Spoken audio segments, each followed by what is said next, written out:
Pardon, bonjour. Bonjour à tout le monde et bienvenue à la journée des auteurs du mois d'octobre. Ça fait du bien de vous voir ici nombreux. Malgré le soleil, il fait tellement beau, j'ai eu peur. J'ai eu très peur. Merci d'être là avec nous aujourd'hui. Qui est là pour la première fois? Waouh! Bienvenue à tout le monde qui est là pour la première fois. Je vais vous dire, aux personnes qui sont là et que ce n'est pas votre première fois, s'il vous plaît, invitez les personnes qui sont là pour la première fois pour rejoindre vos groupes, pour aller manger ensemble. C'est pour ça que nous sommes ici, pour faire la communauté de l'objectif manuscrit. Donc, aidez-moi et invitez les personnes qui sont là pour la première fois. Et à vous, bienvenue. L'aventure se passe le matin et l'après-midi. Donc, vous avez une journée pleine pour discuter à partir d'une thématique qui va nous provoquer. On va dire ça comme ça pour l'instant. Donc, je vais commencer. Je vais présenter Alexandre, qui a accepté de venir animer cette masterclass. Merci beaucoup, Alexandre. Merci. Alexandre Lacroix est romancier et essayiste, auteur d'une vingtaine d'ouvrages, directeur de la publication de Philosophie Magazine et cofondateur de l'école Les Mots. Il publie en 1998, à seulement 22 ans, son premier roman autobiographique, Première Volonté, chez Grasset. Depuis, il n'a cessé d'explorer le territoire de l'écriture, des confins de l'autobiographie au rivage de la pure création littéraire, jusqu'au monde fantastique de la littérature jeunesse, où même les dragons lui ont pas fait peur. Très bien, Alexandre. Son texte, devenir écrivain, est à la fois beau et émouvant. Le lire, c'est comme ouvrir le tiroir d'un écrivain. On y découvre des outils, des éclats de souvenirs, des confidences, le tout porté par une langue précise, limpide, et un regard franc sur le monde. Mais ce regard-là, ce style-là, ça s'apprend. Et cela se construit. C'est précisément à partir de cette conviction qu'Alexandre a cofondé une école d'écriture. Et aujourd'hui, il est avec nous en personne pour lever les rideaux et nous inviter dans les coulisses de la création littéraire. Merci beaucoup, Alexandre. Merci.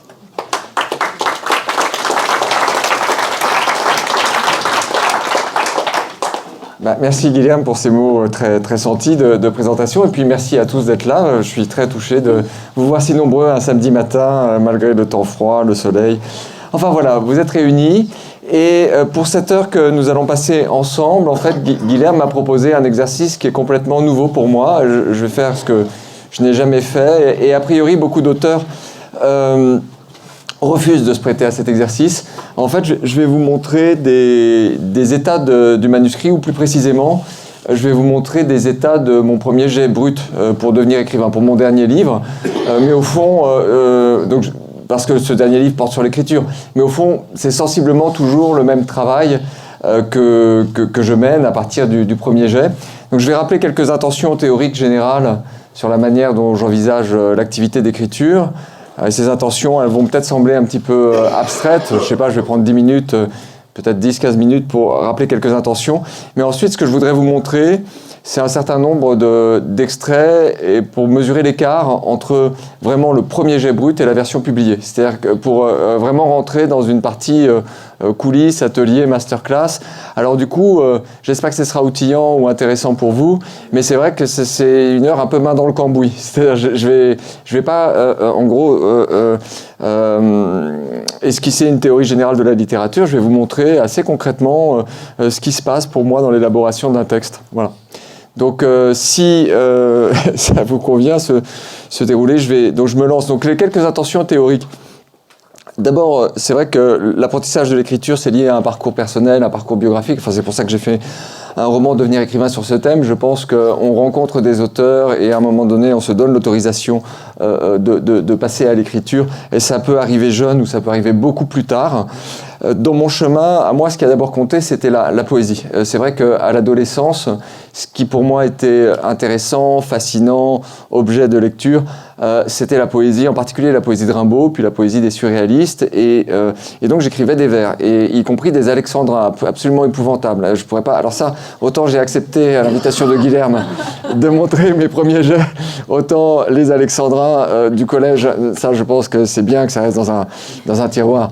Mais donc j'ai écrit beaucoup de vers, et en fait la prose pour moi était un objet un peu bizarre. Il n'était pas évident d'aller vers l'écriture en prose. Ce qui m'en a donné au départ envie, ou ce qui m'a fasciné, c'est ce que dit André Breton dans son premier manifeste du surréalisme à propos de l'écriture automatique. Là, tout d'un coup, à propos de l'écriture automatique, et si on lit les champs magnétiques, et qu'on a la chance d'avoir un facsimilé de l'édition originale avec les notes méthodiques, les notes techniques qui sont sur les rabats, on découvre que Benjamin Perret et André Breton, quand ils ont commencé à pratiquer l'écriture automatique, se sont beaucoup interrogés sur la question de la vitesse d'écriture. C'est-à-dire que dans l'écriture automatique, vous savez ce que c'est l'idée un peu folle, qui vient d'une mauvaise lecture de la psychanalyse, que si vous écrivez rapidement en premier jet, sans exercer de contrôle rationnel sur ce que vous écrivez, c'est votre inconscient qui va se déverser sur la page. Bon, on voit à quel point Breton a fait une lecture profonde de Freud. Et d'ailleurs, les deux hommes se sont rencontrés, ils ne se sont pas du tout compris. Ça a été une rencontre complètement ratée qui est racontée dans Les Pas perdus. Freud a juste pensé qu'il avait un névrosé de plus qui venait encombrer son salon, quoi. Mais Breton a trouvé un petit bourgeois viennois étriqué. Donc ils ne se sont pas plu. Mais il n'en reste pas moins qu'il y a cette idée chez Breton d'une prose qui est libératrice, c'est-à-dire une prose qui serait libératrice de toutes les inhibitions, de toutes les censures. Et ça m'a intéressé parce que quand on écrit des vers, avec la métrique du vers, l'alexandrin, les pieds, les rimes, toutes les contraintes qu'on se donne dans l'écriture poétique, surtout quand on est jeune et qu'on veut bien faire et respecter le sonnet, le pantoum, et qu'on fait à la manière d'eux, tout d'un coup se dire tiens, mais il existe un espace qui est la prose, et dans lequel en fait tous les coups sont permis, et on peut y aller, on peut libérer sa voix. Pour moi, ça, c'était quelque chose d'extraordinaire. Alors, les textes en écriture automatique, à la manière des surréalistes, c'est-à-dire si vraiment vous vous mettez un peu à raconter vos rêves, ce qui est très bizarre, c'est que soit ils avaient tous le même inconscient, soit ils s'imitaient les uns les autres, c'est-à-dire qu'ils écrivent des textes qui se ressemblent et qui ressemblent à des récits de rêves. C'est un petit peu bizarre. Mais techniquement, ce qui est très intéressant, c'est qu'ils considèrent que quand on écrit en écriture automatique, il faut, en haut de la page, noter la vitesse à laquelle on va écrire. V, vitesse moyenne, V', vitesse un peu plus rapide, V2', vitesse très rapide. Et en vitesse très rapide, vous ne contrôlez plus rien de ce que vous faites et de ce qui vous arrive. Ça, c'est dans les rabats de l'édition originale qu'on trouve des champs magnétiques, qu'on trouve ces indications sur la vitesse. C'est peu connu, mais ça m'a fait beaucoup réfléchir à la question de la vitesse. C'est-à-dire la prose comme élément de locomotion, enfin comme lieu de locomotion rapide à travers les mots. Ça, j'ai trouvé que c'était intéressant comme proposition pour écrire. Alors, je continue un tout petit peu avec les attendus théoriques, mais je ne vais pas tellement théoriser, hein, je suis pas là pour ça. Mais une deuxième chose que je voudrais dire qui m'a marqué, à une époque de ma vie, j'ai vécu à la campagne, et pendant 6 ans à peu près, et en fait, j'écrivais quasiment toute la journée, et je retravaillais mes textes et je lisais, et j'allais faire une marche pour m'aérer l'esprit régulièrement au bord d'une petite rivière qui s'appelle la Mouge, c'est en Saône-et-Loire. C'est vraiment une rivière minuscule avec une eau très transparente où on voit les rochers, on voit un peu les algues, les animaux aquatiques d'eau douce. Et l'eau est vraiment pure, transparente en toute saison. Et je me disais toujours, tiens, ça c'est comme ça qu'il faudrait écrire. C'est-à-dire qu'à chaque fois, pour moi, le modèle de prose, mais c'est exactement la même idée qu'avec l'écriture automatique, si vous voulez, c'est idéalement, il faudrait que ce soit fluide, que ça coule de source, et que ce soit relativement transparent, que le sens ne soit pas dérobé ou ne soit pas caché. Ça fait une différence avec l'écriture automatique des surréalistes, qui est plutôt enchevêtrée d'images complexes, difficiles à s'approprier, à saisir. Donc vous voyez, c'est toujours cette idée, moi, qui me plaisait dans cette prose, que la prose, c'est quelque chose qui coule, qui file, à quoi on peut imposer une forme d'éthique de la transparence, mais vis-à-vis des émotions et des sentiments. Vous voyez, et ça m'a beaucoup intéressé. Plus tard, je me suis aperçu en lisant les travaux de Steven Feld, qui est un ethno-musicologue américain, qui a vécu chez les Kaluli en Nouvelle-Guinée, que chez les Kaluli, mais dans d'autres peuples Mais chez les Kaluli, il y a une musique. Alors il y a une musicalité, il y a des cérémonies religieuses où on chante des poèmes en fait. Alors je ne vais pas rentrer dans le détail de ces chansons, mais qui imitent des chants d'oiseaux. Mais la musique, en fait, chez des peuples où ce sont des musiques modales, il n'y a pas d'harmonie, il n'y a pas de solfège. Donc comment on enseigne la musique? Et ce que explique Steven Feld, c'est que la musique est entièrement enseignée par comparaison avec les cours d'eau. Donc quand quelqu'un joue d'un instrument ou rythme quelque chose, on lui dit ta chute est trop rapide, là tu crées un marécage, t'as mis un barrage, c'est trop lent, l'eau se répand partout, c'est boueux, là c'est fluide, et l'idée est toujours d'atteindre à cette fluidité. Alors là j'ai trouvé ça vraiment passionnant pour moi, parce que je me suis dit c'est exactement ce que je ressentais au bord de la rivière, au bord de la Mouche, c'est-à-dire tiens, on peut faire du biomimétisme en écriture ou en art et se dire mais dans la nature il y a des exemples de ce qu'il faudrait essayer de produire dans un langage symbolique ou avec les mots. Je parle peut-être un peu vite, ça va, c'est à peu près ça, mais j'espère que j'improvise un peu, mais c'est toujours ces attendus théoriques, si vous voulez, prose automatique, imitation de la fluidité du mouvement naturel et de la transparence de l'eau. Pour moi, ça pourrait être des idéaux pour libérer et pour laisser aller une prose. Il y a eu une rencontre un peu ratée sur un plateau de télévision entre Truman Capote et Jack Kerouac, où Jack Kerouac expliquait comment il avait écrit La Route, et il expliquait qu'il avait tapé à la machine, donc sur un rouleau qu'il avait fait fabriquer par un papetier, en fait un rouleau qui fait 130 mètres de long, parce qu'il ne voulait pas avoir à enlever les feuilles et à les remettre. Comme lui, il réfléchissait énormément aux improvisations en jazz. C'est un peu comme si vous voulez, le saxophoniste en jazz devait dévisser le bec de son saxo et revisser le bec de son saxo au milieu de l'improvisation, ça casse tout. Donc ça a l'air d'une fantaisie, mais en fait, ce qu'il voulait, c'est juste pouvoir se lancer dans des chorus ou dans des longues improvisations en prose sans interruption, donc sans avoir à enlever la feuille et la remettre. Donc c'est pour ça qu'il a créé ce rouleau qui est aujourd'hui un objet de collection sur lequel il a tapé frénétiquement pendant plusieurs jours, et il travaillait comme ça. Aujourd'hui, on a tous un rouleau infini, c'est Word ou Page. Je ne vais pas faire la publicité pour Microsoft, mais vous voyez, on a tous le rouleau infini dans notre ordinateur. Quand Truman Capote entend ça, et il lui fait cette réflexion violente, il lui dit « But that's not writing, it's typing ». Vous n'écrivez pas, vous tapez à la machine. Et là, il y a vraiment deux écoles. C'est-à-dire qu'on voit que ce que cherche Kerouac, c'est taper à la machine. C'est-à-dire, ce qu'il veut, c'est effectivement, c'est quelque chose, c'est un engagement assez physique, et c'est libérer une prose et que ça va vite. On revient à la question de la vitesse chez les surréalistes, c'est-à-dire il faut y aller, il faut s'engager dans le texte, il faut descendre, il faut aller dans le flux en fait. Il faut accepter la prose, c'est un flux, et il faut accepter de partir dans ce flux. Et Truman Capote, qui est un auteur à la fois du retrait, du secret, qui est un auteur méticuleux et consciencieux, n'écrit pas comme ça. Truman Capote, que vous lisiez Musique pour Caméléon ou De sang-froid, vous voyez très bien que c'est un orfèvre qui soupèse chaque phrase, et que lui, il va ciseler des petits bibelots, il va ciseler chaque page comme un petit bibelot, et donc il risque de passer des heures et des heures sur une page. On voit que ce sont deux écoles ou deux esthétiques complètement différentes. Je dis pas que l'une est bonne ou l'autre mauvaise, mais on cherche pas la même chose, suivant qu'on tape ou suivant qu'on écrit. Au sens de Truman Capote, la seule chose noble, c'est d'écrire, c'est-à-dire d'être dans ce fignolage. Mais au sens de Kerouac, on ne peut pas atteindre l'esthétique de Kerouac si on ne peut pas la rejoindre si on travaille dans la méticulosité. Parce que en fait, l'enjeu est une libération de soi-même par l'écriture, et c'est une libération aussi d'affect chez le lecteur par l'écriture, et ça s'atteint dans une certaine vitesse, dans une certaine spontanéité. Je peux déjà poser une question ? Oui. Juste pour réagir, mais j'imagine, enfin, qu'est-ce que tu en penses est-ce qu'on peut déjà faire les deux techniques en quelque sorte, c'est-à-dire écrire en écriture automatique, et ensuite aller ciseler, aller retravailler le texte. Oui, alors j'y viens. Je vais maintenant dire des choses plus concrètes. Ça, c'était les attendus théoriques généraux, ou disons les directions les directions de travail qui m'ont influencé, je dirais, avec les références qui les accompagnent.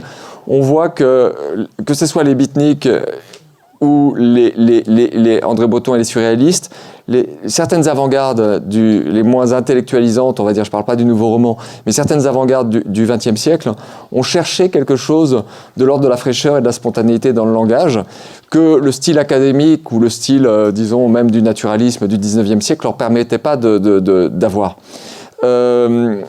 Et moi, évidemment, c'est cette tradition-là qui, dans ma pratique, m'inspire. Après, comment ça se passe concrètement? Ça veut dire que quand j'écris en premier jet, je ne me retourne pas, moi. C'est-à-dire que je ne reviens jamais, je ne relis jamais une phrase. C'est-à-dire, j'avance. Mais je ne relis pas une phrase jusqu'à la fin du livre. C'est-à-dire que je m'engage dans un livre et j'y vais droit comme...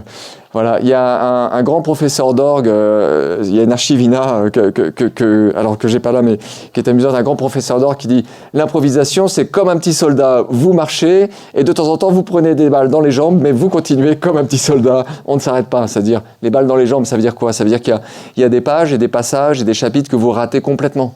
Parce que vous êtes fatigué, parce que vous avez bu un coup de trop, parce que vous êtes contrarié, parce que vous êtes préoccupé, mais vous avancez. C'est-à-dire que vous tombez en quelque sorte le premier jet, tout le texte, mais sans vous retourner. C'est-à-dire que moi, je me retourne jamais sur une phrase. C'est-à-dire, je passe à la suivante. Si elle n'était pas assez bien, c'est la suivante qui devrait être meilleure. Voilà, c'est vraiment... et donc, je suis très désagréable pour ceux qui me côtoient. Comme auteur, je suis désagréable parce que je tape. C'est-à-dire, je fais partie des gens dans le train pénibles. Moi, je plains les gens.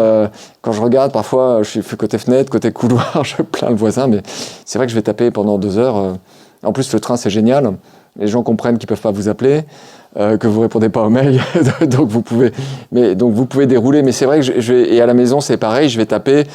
Et ça peut insupporter, parfois ceux qui vivent avec moi quittent la pièce, disent c'est trop quoi, parce que je tape.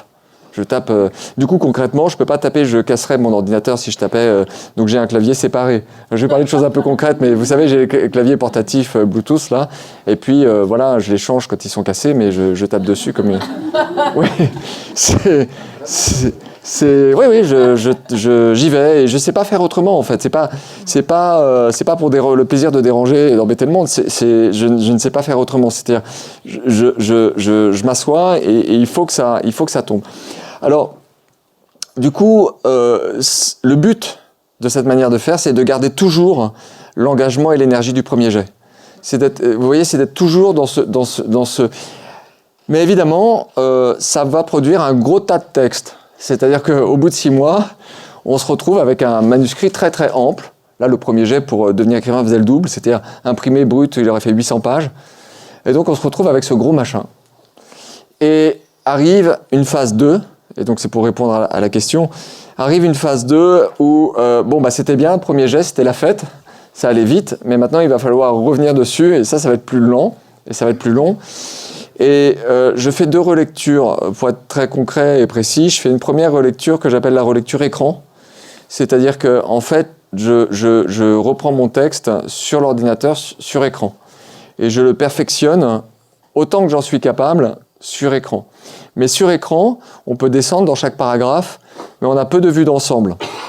C'est-à-dire qu'on agit assez bien sur le style, les répétitions, les lourdeurs, on peut couper des paragraphes, parfois couper des pages, quand on se dit mais qu'est-ce qui m'est arrivé? Parce que moi parfois quand je relis mes premiers jets, vu la méthode, je me dis mais où tu étais ce jour-là? Donc il y a 4 jours qui peuvent passer à la poubelle direct. C'était qu'est-ce qui s'est passé? Je sais pas. Bon, allez hop. Donc il y a des choses qui vont être balancées, des choses qui vont être retravaillées, mais en fait, il y a un moment sur écran où je plafonne. C'est-à-dire, je connais mon texte un peu par cœur sur écran et j'arrive plus à...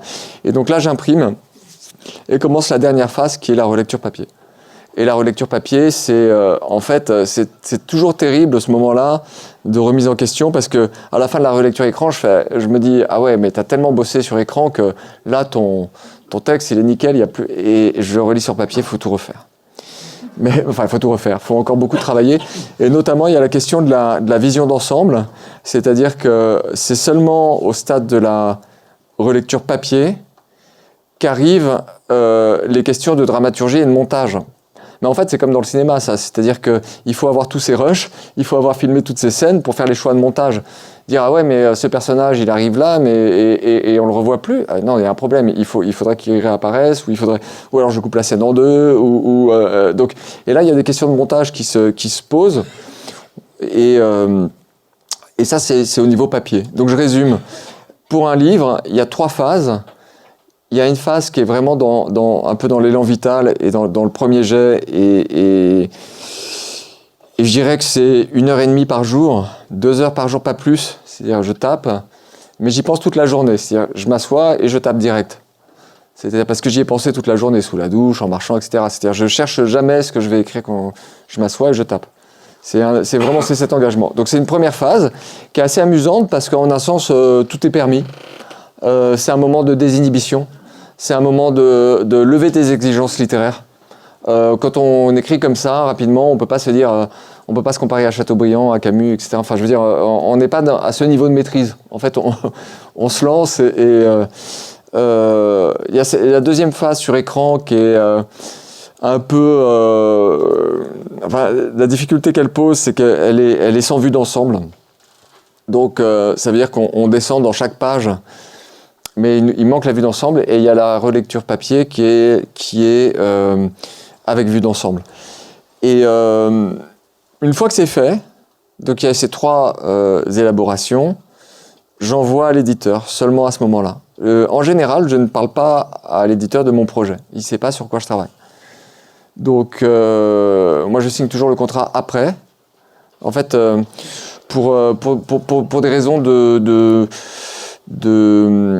liberté. C'est-à-dire que, en fait, si vous engagez un contrat sur un projet avec un éditeur ou sur 50 pages et que la deuxième partie lui plaît pas, le contrat vous tient. Donc, vous êtes obligé de se refaire la deuxième partie comme il veut lui. Si vous n'avez pas signé de contrat, en fait, vous amenez un texte et puis il prend ou il prend pas. Alors il peut dire des choses très intéressantes sur la deuxième partie qui vont vous... C'est pas que je suis têtu et que je vais pas entendre. S'il faut reprendre la deuxième partie, je vais la reprendre. Mais en fait, je reste maître à bord. C'est-à-dire, je garde en cinéma, on appelle ça le final cut. C'est-à-dire, c'est l'idée de garder le...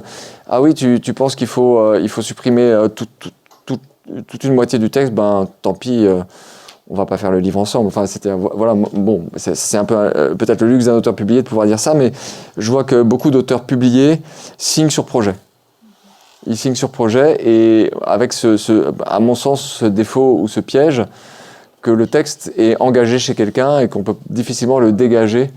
Donc, en fait, l'éditeur peut, juridiquement, en fait, il peut rentrer assez loin dans l'interventionnisme.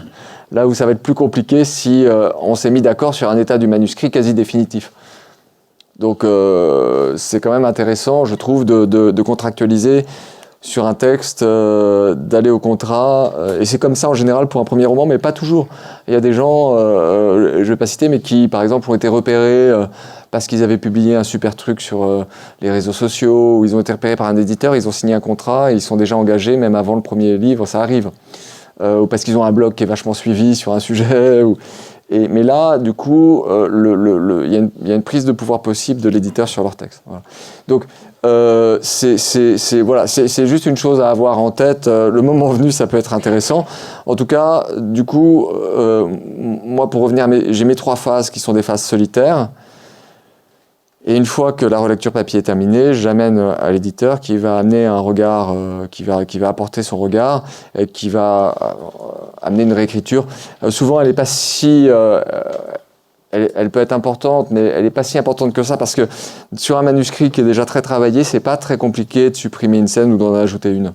Enfin, je veux dire, quand l'ensemble est déjà vraiment bossé, si on vous dit là il y a une zone de 50 pages, on s'ennuie. Ok, vous pouvez. C'est pas très compliqué. Enfin, je veux dire, ça devient technique, mais vous pouvez. Voilà, ce sont des ajustements en fait. Voilà, ça c'est sur un peu les attendus. Je vois que j'ai déjà été bavard, mais c'est un peu sur les intentions ou les attendus théoriques ou la manière de procéder. Est-ce que ça vous paraît mystérieux? Oui. Pour la première partie, donc l'écriture un peu libre et spontanée, si c'était un récit, quelque chose qui repose sur des recherches, etc., ou scindez, je sais pas si ça vous... Ouais. Oui, ça me parle beaucoup, oui. Vous scindez la phase recherche de la phase d'écriture ou vous mêlez les deux? Comment vous faites? Parce que du coup, on n'écrit plus librement quand on doit faire des recherches. Oui, c'est une bonne question. Donc moi, j'écris des essais et Tu peux reprendre la question.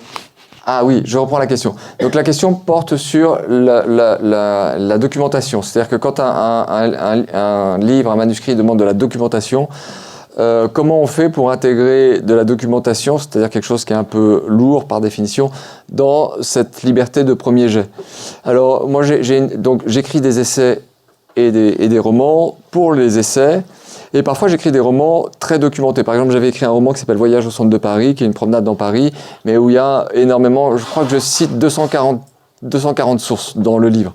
Donc, alors c'est intégré, hein, donc là, il y a une grosse documentation. Alors, ce que je fais dans ces cas-là, c'est que j'écris pour chaque chapitre une trame.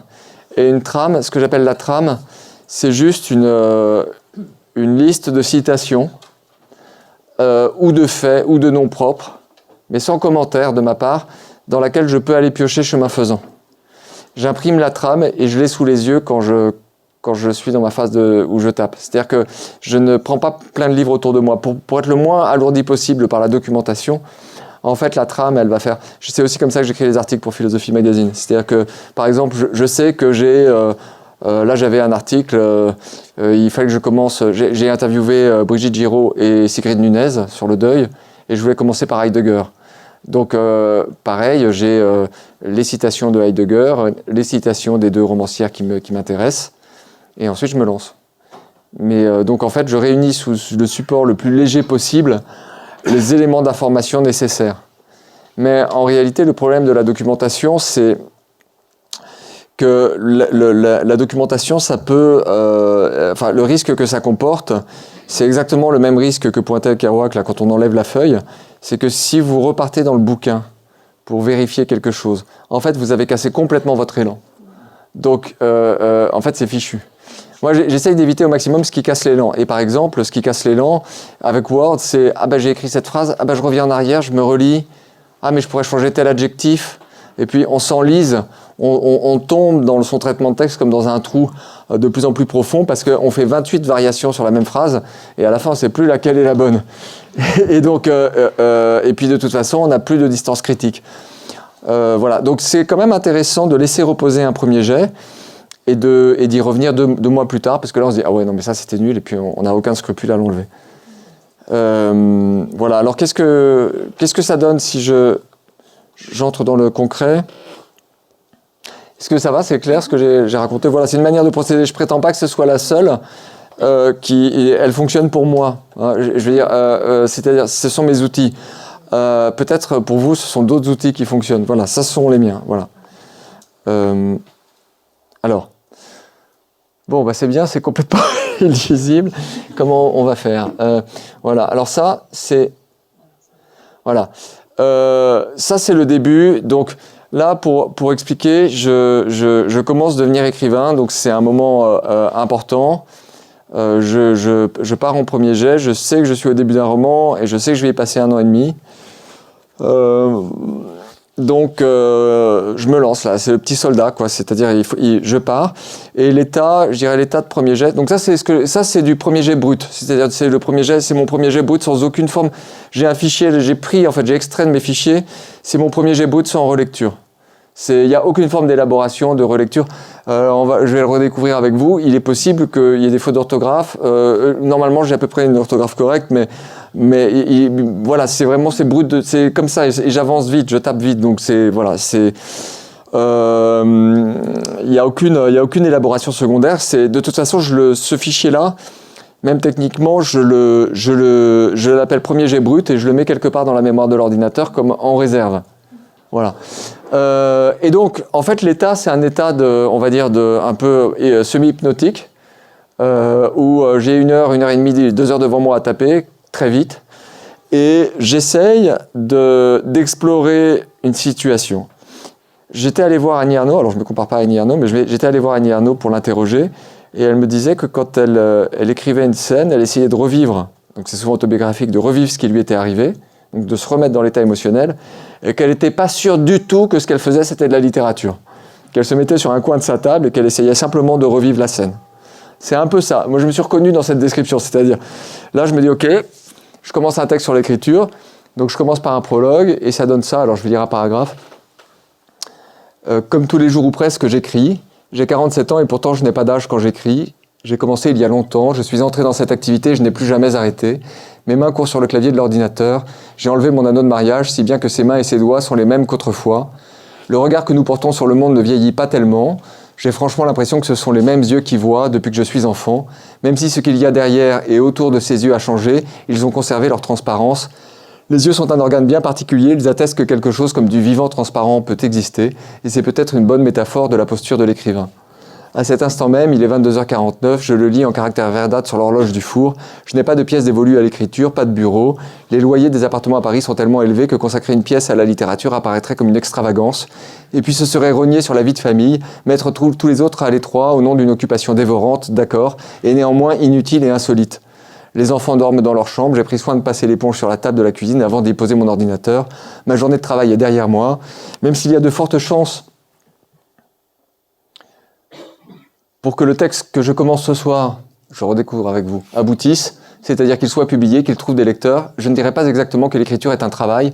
Dans toutes les formes de travail que je connais, entre une part plus ou moins importante de contraintes extérieures, je ne suis pas libre de ne pas travailler, sans quoi je ne pourrais pas subvenir à mes besoins ni à ceux de mes enfants. Dans mon travail, j'ai des devoirs envers ma direction, toutes sortes d'obligations plus ou moins explicites envers mes collègues, et puis des dates de rendu, alors voilà, j'ai faute de frappe, des méthodes à suivre, des manières de faire à respecter. Ce qui est particulier dans l'écriture, c'est que même lorsqu'on a une relation avec un éditeur, la contrainte est intérieure. Ainsi, la nécessité n'est pas la même dans le cas de l'emploi salarié et de l'écriture. Dire que travailler est nécessaire, c'est expliquer qu'on ne peut pas s'en passer pour la survie matérielle. Prétendre que l'écriture est nécessaire, c'est un peu présomptueux, mais cela recouvre avant tout un motif psychologique et non social. Cela signifie que l'élan qui vous pousse à écrire est d'une force telle que vous ne pouvez pas lui résister, qu'il vous guide. Ce soir, je n'ai jamais rien bu d'autre que de l'eau, une sobriété qui peut paraître normale pour un soir de semaine, mais qui me coûte cependant un petit effort de volonté au moment du crépuscule, comme si le vin aidait à franchir le seuil de la nuit en laissant derrière soi les soucis de la journée. Et là, j'avance comme ça, et vous voyez, j'explore en fait toutes les possibilités. C'est pour ça que c'est du premier jet, c'est-à-dire ma scène, elle est à ce stade, elle a des potentialités, et moi en premier jet, je vais ouvrir toutes les portes.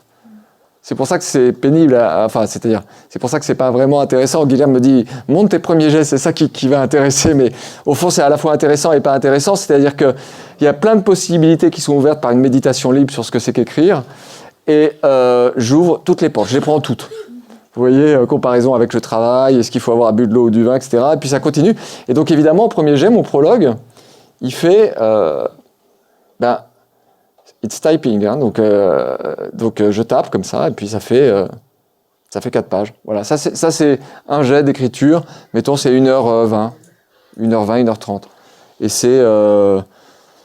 voilà. Et alors, après, il y a la version publiée. Oh mince. Ouais. Bon.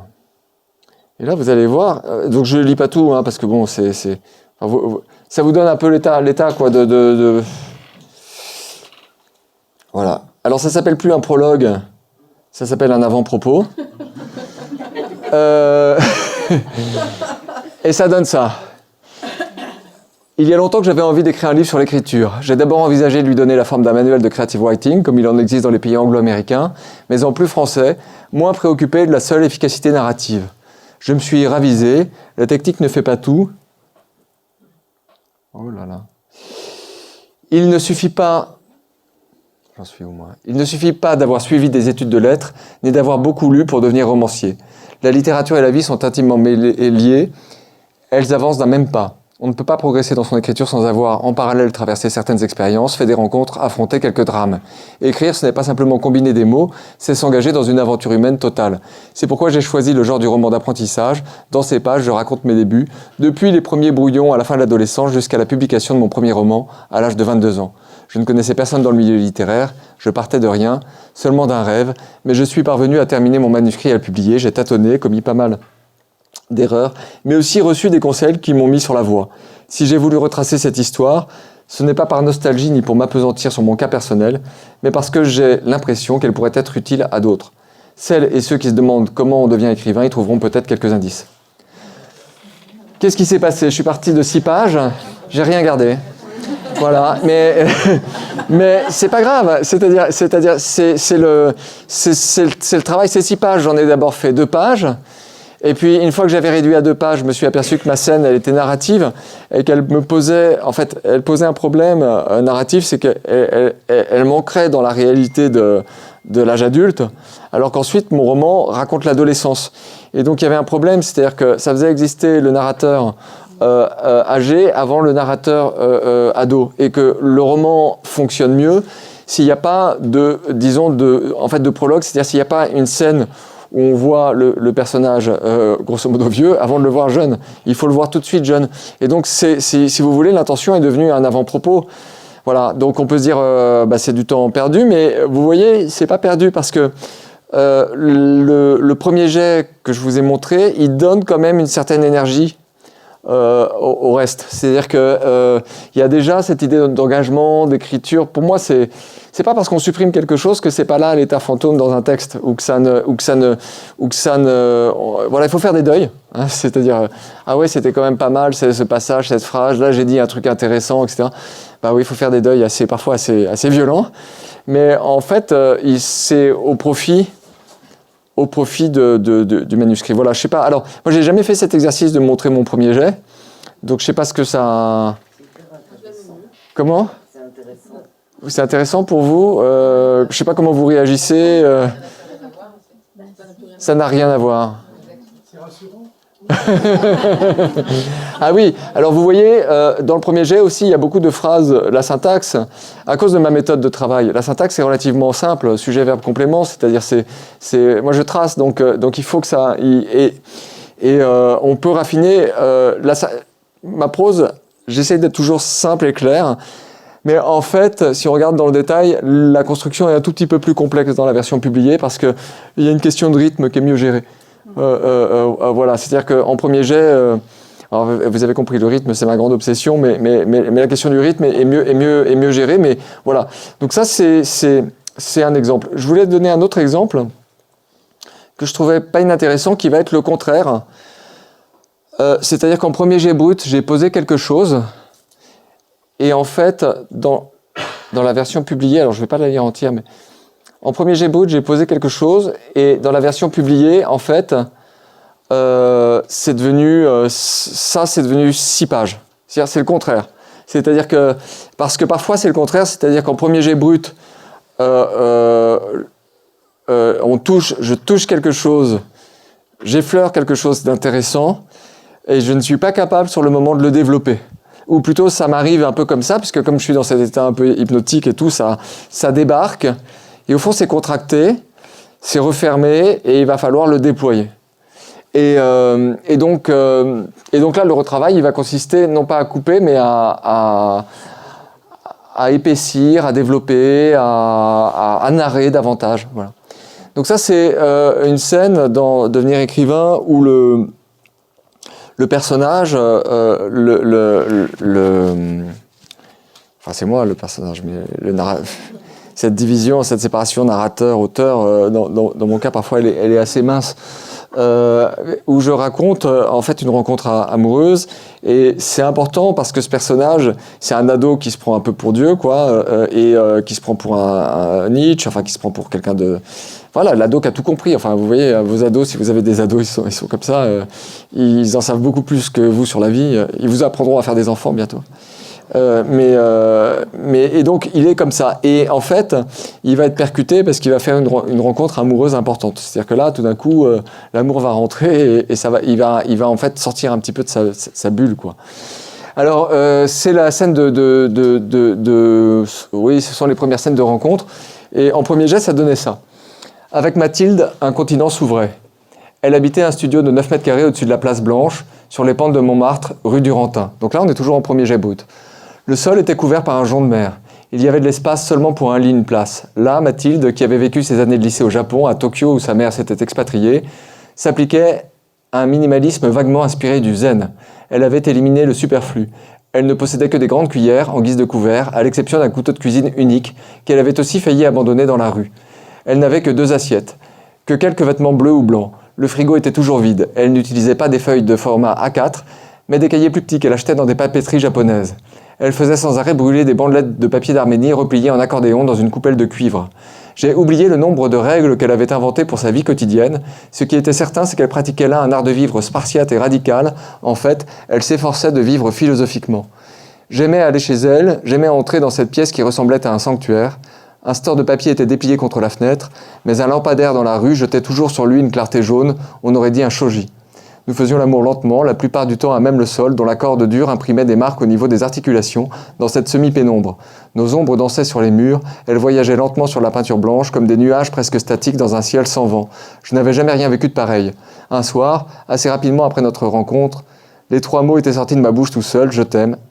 Il y avait eu un silence suspendu après lequel l'écho de ma déclaration était enfin arrivé, et c'était comme une communication de la Terre à la Lune, je t'aime. Nous dormions dans le lit une place, étendus l'un contre l'autre, il était encore trop grand pour nous. Voilà. Donc ça, c'est une rencontre, c'est le premier jet brut. Et là, je me dis, bon, c'est bien, mais dans un roman, pour un roman publié, ça installe le personnage, mais le personnage, pour vraiment exister, prendre corps dans une narration, il va falloir un peu plus de place, il va falloir lui accorder un peu plus de place, lui donner, prendre plus de temps en fait. Ça va un peu vite, tout ça est juste, et du coup, alors, elle change de prénom dans la version publiée. Elle change de prénom. Pourquoi ? Parce que Mathilde, j'ai déjà utilisé ce prénom. Pour parler de cette relation dans Première Volonté et en fait et dans La naissance d'un père, et en fait il y a des décalages dans les termes de description de la personnalité, dans les narrations entre ce livre Devenir écrivain et les précédents, et avoir toujours le même personnage avec le même prénom, ça fonctionnait pas. Donc comme il y a des décalages narratifs, des décalages temporels, etc., il fallait que je change de prénom. Voilà. Toujours, c'est l'école Kerouac, Kerouac avait son ami Neil Cassady, qui était dans la vraie vie, qu'il a renommé dans je sais pas combien de livres. Dans les derniers livres, il s'appelle Cody. Voilà. Mais donc, en fait, quand une personne nous a marqué, on peut littéralement, dans plusieurs livres, tourner autour de la personne et la renommer autant de fois qu'on veut. C'est juste parce que avec un nouveau prénom, peut-être on va braquer une autre description sur cette personne, on va la voir d'un autre angle. Donc voilà. Un jour, Marion me donna son numéro de téléphone pour que je puisse rattraper un cours que j'allais manquer. Quand je l'appelais, je me jetais à l'eau, lui dis que j'avais envie de la voir. Sans hésitation, elle m'invita chez elle, rue Durantin, sur les pentes de Montmartre, au-dessus du métro Blanche. Son logement étudiant mesurait 9 mètres carrés. Il reflétait un mode de vie dont je n'avais jamais trouvé l'équivalent ailleurs. L'odeur d'abord, l'air de la pièce était imprégné de la saveur âcre que dégageait la natte en jonc de mer fixée sur le sol, mais aussi d'un mélange rappelant vaguement l'encens. Marion m'expliqua qu'elle faisait brûler du papier d'Arménie dans une coupelle de cuivre. Un étrange store en papier était tiré devant la fenêtre, éclairé à contre-jour par le réverbère de la rue. Sur le lit était étendue une couverture en coton bleu rugueuse avec des calligrammes blancs. Marion m'avait raconté qu'elle avait passé sa première et sa terminale au lycée franco-japonais de Tokyo, où sa mère, qui travaillait comme expatriée, et sa sœur étaient restées. Ces 2 années japonaises, m'avait-elle assuré, avaient modifié sa vision des choses, ou plutôt, elle avait compris qu'il était possible de regarder notre monde, qui est unique, de plusieurs manières différentes, et cette expérience lui avait donné envie d'étudier la philosophie. Je savais que pour elle, l'enjeu de cette formation...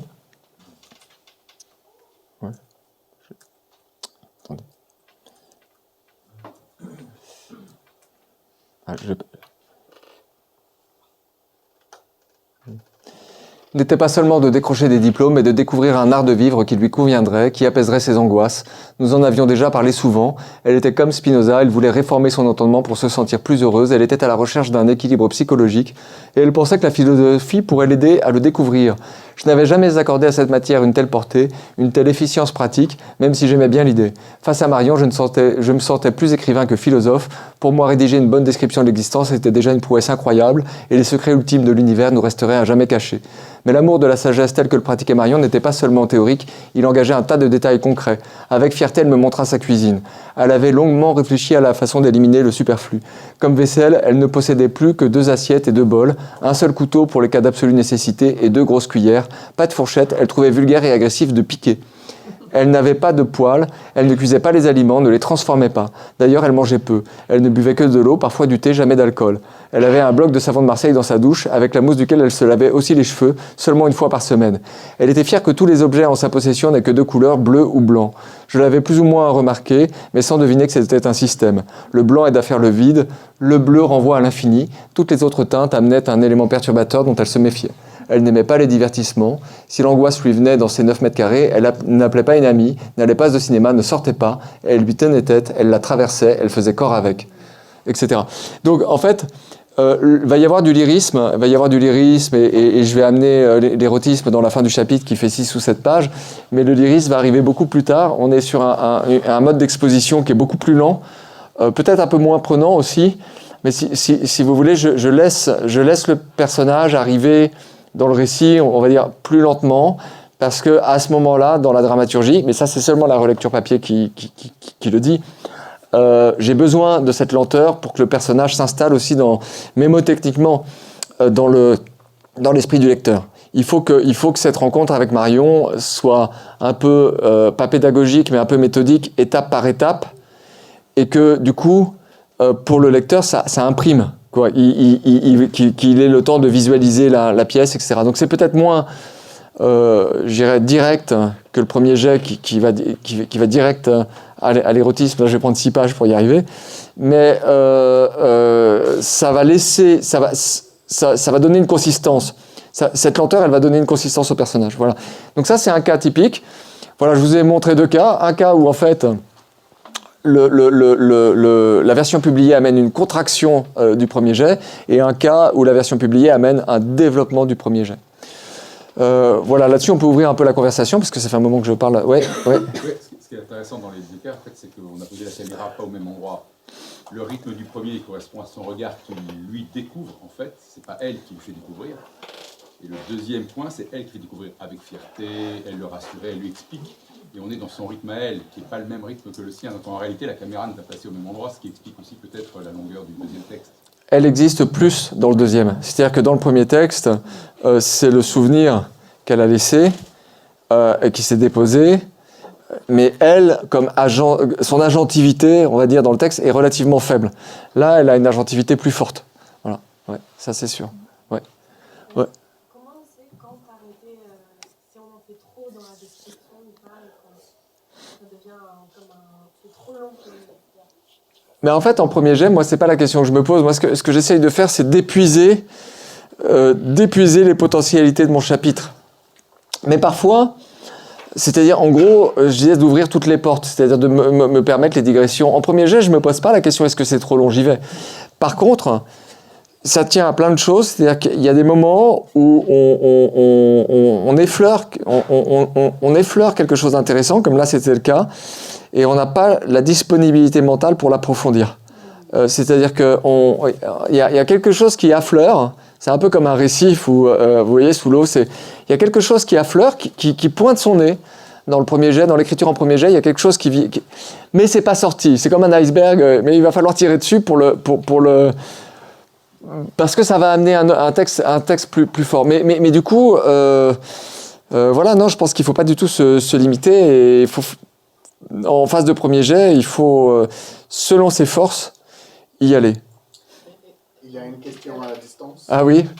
C'est Marie Bégy. Pourquoi la relecture papier avant la relecture écran? Alors c'est le contraire, c'est la relecture écran d'abord. La relecture papier, elle amène un rendu qui a piégé beaucoup de gens. C'est que ça ressemble un peu à un livre. Et donc ça piège beaucoup de gens, c'est-à-dire que ça a l'air tellement chouette, tellement propre et tout, que waouh, ça y est.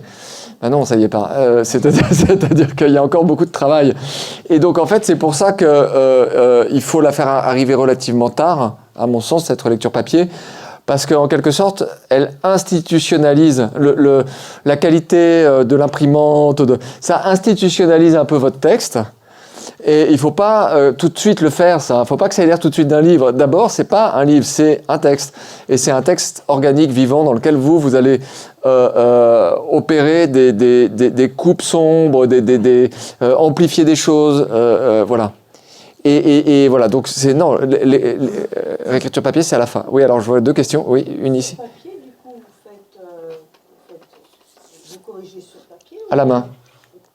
à la main sur le papier. Oui, à la main, et je retranscris. Alors ça, c'est très fastidieux de retranscrire les... Oui, alors la question, c'est comment on fait la réécriture papier. Avec un stylo. C'est-à-dire qu'on a la feuille imprimée, voilà. Et quand c'est vraiment sur des phases où c'est vraiment tout à reprendre, je retourne à l'écran parce que ça va être trop compliqué dans la feuille de faire tenir tous mes commentaires. Mais en général, c'est au stylo. Alors du coup, c'est assez portatif comme phase de travail. On n'a pas besoin d'un portable, il suffit d'avoir son manuscrit dans une pochette, un stylo, et dans le train, à la terrasse d'un café et tout, on peut faire des choses. Le seul problème, c'est qu'il faut avoir un bon disque après pour... c'est un peu comme du reporting comptable, quoi. Après, il faut puis bon, moi j'ai pas une belle écriture, donc il faut se relire, il faut voir toutes les petites notes dans les marges, et puis il faut tout remettre. Voilà, ça peut aller... Parfois, pour dire là simplement, juste pour donner une idée de l'intensité de la réécriture, il arrive, c'est le plus élevé, que simplement retranscrire une page à 4, retranscrire simplement mes annotations au stylo, prenne 10 minutes par page. Donc c'est pour dire, voilà, il y a beaucoup de choses à retranscrire. Voilà. Ouais, là-bas, il y avait une question depuis longtemps, monsieur. Ouais. On a parlé de la documentation. Moi, j'avais une question sur comment est-ce que vous structurez en amont, c'est une question assez classique, est-ce que vous faites une trame de récit, notamment sur la fiction, particulièrement parce que l'autobiographie, même d'ailleurs sur l'autobiographie. Mais il y a une trame qui permet, même simple, qui ensuite vous permet de lâcher complètement tout le reste et juste de tenir au fil. Oui, alors ça c'est la question du plan. Moi j'ai un plan, mais je fais en sorte qu'il soit très léger. C'est-à-dire que ça va être par mots-clés. C'est-à-dire, en fait, je sais, je vais partir avec un découpage. Là, je sais pas, là dans le manuscrit actuel, je vais pas dire sur quoi j'écris, mais je suis parti avec par mots-clés 27 chapitres. Voilà. Mais j'ai juste un mot-clé par chapitre et je prends pas de notes parce que je veux pas être... Enfin, ça c'est une question assez particulière aussi, c'est que quand on détaille beaucoup son plan, parfois, en phase d'écriture, on ne fait que remplir les cases qui étaient prévues dans le plan. Et ça, c'est un piège. Alors, moi, je pense qu'il faut savoir faire des plans. D'ailleurs, je l'enseigne en atelier d'écriture, là. Je pense qu'il faut savoir tracer des arches narratives. Il faut connaître la grammaire de la dramaturgie. Il y a une grammaire. Enfin, je veux dire, ce sont des choses qui s'apprennent. Il y a une école pour ça, mais ça s'apprend, la dramaturgie, les arches narratives, le personnage, etc. Mais aussi, il faut alléger. Il faut le faire à la fois. Donc, pour moi, la préparation, elle est très mentale. C'est-à-dire que j'essaye d'en inscrire le moins possible, mais par contre de l'avoir vraiment en tête. C'est-à-dire d'avoir vraiment en tête. Et du coup, quand j'arrive sur un chapitre, en général, je suis un peu excité. Parce que j'ai juste un mot-clé, mais ça fait quand même des mois que j'y pense et que je me dis, ah oui, il faudra faire ce chapitre. Et donc, il y a plein de petites choses auxquelles j'ai rêvassé que je vais mobiliser. Ouais. Il y a une question à distance. Ouais. C'est Céline qui demande, est-ce que Première Volonté, votre premier roman, a aussi été écrit en suivant cette méthode, d'abord le plus rapide, du premier jet, puis la reprise sur l'écran, puis sur papier, ou bien est-ce que c'est une méthode que vous avez développée avec le temps et l'expérience? Alors c'est plutôt la deuxième piste, c'est-à-dire cette méthode je l'ai développée avec le temps et l'expérience. Aussi parce que mon premier jet aujourd'hui, il est plus abouti que mon premier jet à 19 ans. Bon, moi j'écris presque tous les jours depuis que j'ai 6 ans, donc c'est mon truc, quoi, hein, grosso modo. Donc le premier jet, je veux dire, il n'y a pas trop de fautes, ça va. Enfin, je veux dire, c'est pas trop sale parce que j'ai beaucoup de pratique. Mais c'était moins le cas à 19 ans. Mais surtout, je sais pas, sur ce premier livre qui est court, je ne saurais pas compter le nombre de versions. Mais, je sais pas, au-delà de 10 versions, ouais. Ouais. Ouais. Entre la première version et la version publiée, est-ce que vous faites appel à des personnes extérieures Pour vous aider justement à repérer ce qui Alors, fonctionne moins bien, ce alors- qui doit être creusé. Alors uniquement à mon éditeur, Guillaume Allary, je fais pas rentrer trop de monde. Le problème de faire rentrer trop de monde, c'est que chacun a son idée, quoi, et chacun tire le manuscrit d'un côté, et puis après on perd l'intention originelle. Donc c'est aussi un peu un luxe d'avoir un éditeur. Le point de vue qui compte, c'est celui de mon éditeur. Les autres, je vais dire. Voilà. Après, pour mes derniers livres, j'ai eu à plusieurs reprises la question de devoir faire rentrer le regard des gens dont je parlais. Là, par exemple, il y a Jean-François Kervéan, qui est quelqu'un de tout à fait réel, mais je dis des choses sur lui qui sont un peu dans devenir écrivain. Donc, il a lu le texte, il m'a rien fait reprendre. Il m'a dit oui, j'ai aimé, ouf. Bon, alors bon.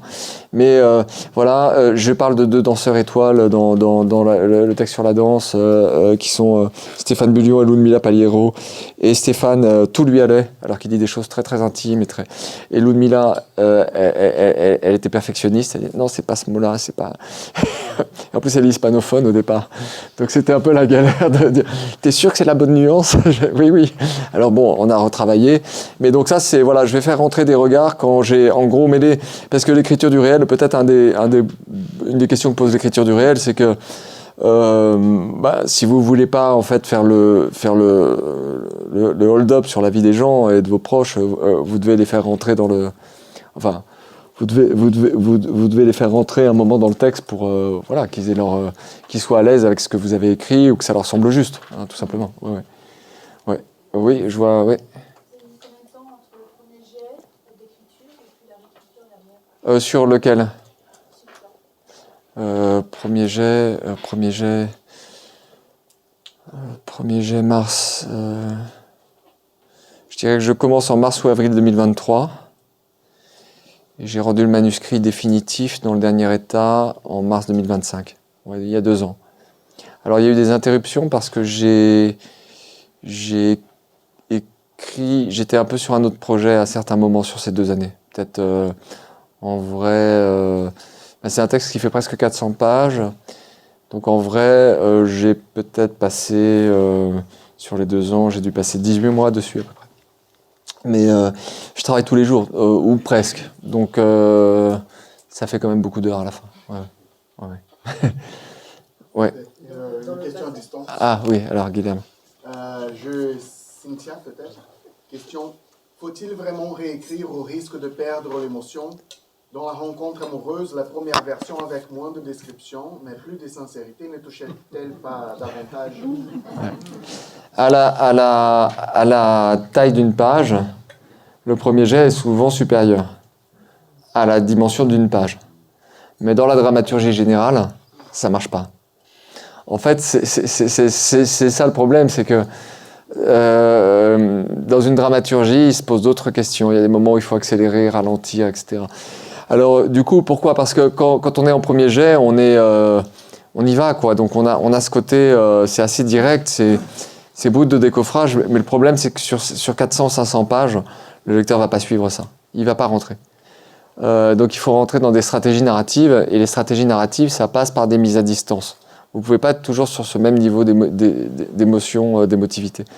Alors ça, c'est un peu fin, hein, c'est un peu complexe comme choix.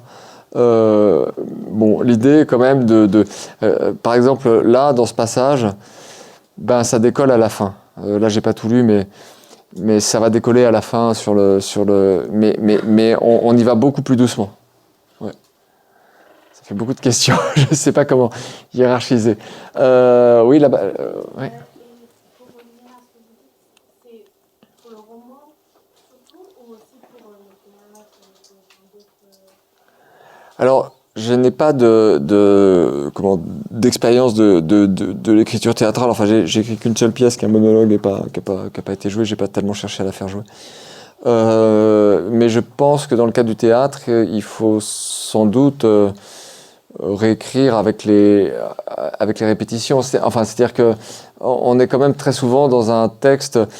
Je dirais dans les écritures de théâtrale contemporaine, on propose à un groupe, une compagnie, des comédiens, et je pense qu'il faut un peu, avec ce qu'ils vont faire quand ils s'approprient le texte, on s'aperçoit que des trucs marchent dans le passage à la scène, d'autres ne fonctionnent pas, et que en fait la première proposition d'écriture devrait normalement être réfléchie par un travail avec des comédiens, idéalement.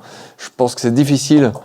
Vous voyez, ce qui marche pas dans le théâtre de Camus, par exemple, si je me permets, ou de Sartre, c'est que c'est typiquement des gens qui sont pas des gens de théâtre, et donc ils font ça comme un roman chez eux, ils ont vissé en fait toutes les.